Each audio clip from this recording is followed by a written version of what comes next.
শ্রী মায়ের লালনাঙ্গনে সকল বিশ্ব এসে যে সমকালে মিলিত হয়েছিল, এ তথ্য ও তত্ত্ব মায়ের অতি ঘনিষ্ঠ ও নিকটবর্তীদেরও ধারণার অতীত ছিল। কয়েকটি আচম্বিতে সংঘটিত তাৎক্ষণিক প্রতিক্রিয়া ছাড়া মায়ের এই অতি অসাধারণ বৈশিষ্ট্য পূর্ণ ভাবটির বিষয়ে অবহিত হওয়া ও থাকা সহজসাধ্য ছিল না, কারণ শ্রীমা নিজেকে সব সময় অতি সাধারণতার মায়াবরণে আবৃতা রাখতেন।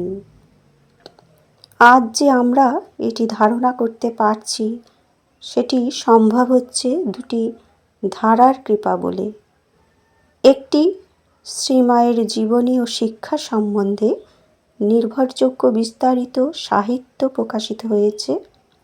দ্বিতীয়টি শ্রীমায়ের সম্বন্ধে উচ্চকোটি সন্ত সাধকদের অনুভূতিলব্ধ তত্ত্বসত্যর উত্তরাধিকারী আমরা হয়েছি। এই কৃপালোকে কয়েকটি ঘটনায় শ্রীমায়ের তাৎক্ষণিক প্রতিক্রিয়ার বিদ্যুৎ ঝলকগুলি লক্ষ্য করব। ডাক্তার কাঞ্জিলাল ছিলেন মায়ের বাড়ির অতি ঘনিষ্ঠ ভক্ত। একদিন প্রণামান্তে ডাক্তারের স্ত্রী শ্রীমায়ের নিকট প্রার্থনা জানালেন, মা, আশীর্বাদ করুন আপনার ছেলের যাতে উপায় হয়। মায়ের প্রাণে এই প্রার্থনাটি যেন একটি তীরের মতো বিঁধল।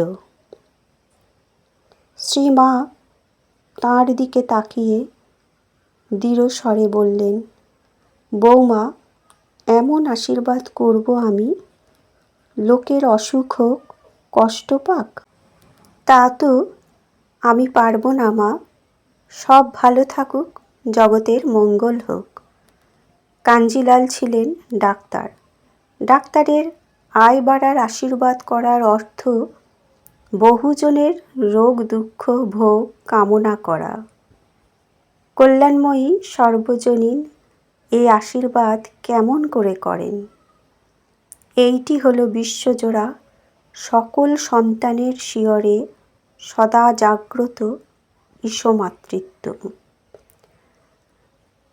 পাগলি মামির মুখে শ্রী মায়ের প্রতি গালাগালি লেগেই ছিল, কিন্তু তিনি এসব ভ্রুক্ষেপ করতেন না। একদিন মামি বলে বসলেন, সর্বনাশী। মা অমনি তাঁকে সাবধান করে দিলেন, আর যা বলিস, আমায় সর্বনাশী বলিস নে। জগৎ জুড়ে আমার ছেলেরা রয়েছে, তাদের অকল্যাণ হবে। সর্বশক্তিময়ী, অথচ কোথাও কোনো সন্তানের অকল্যাণ আশঙ্কায় কি কাতর।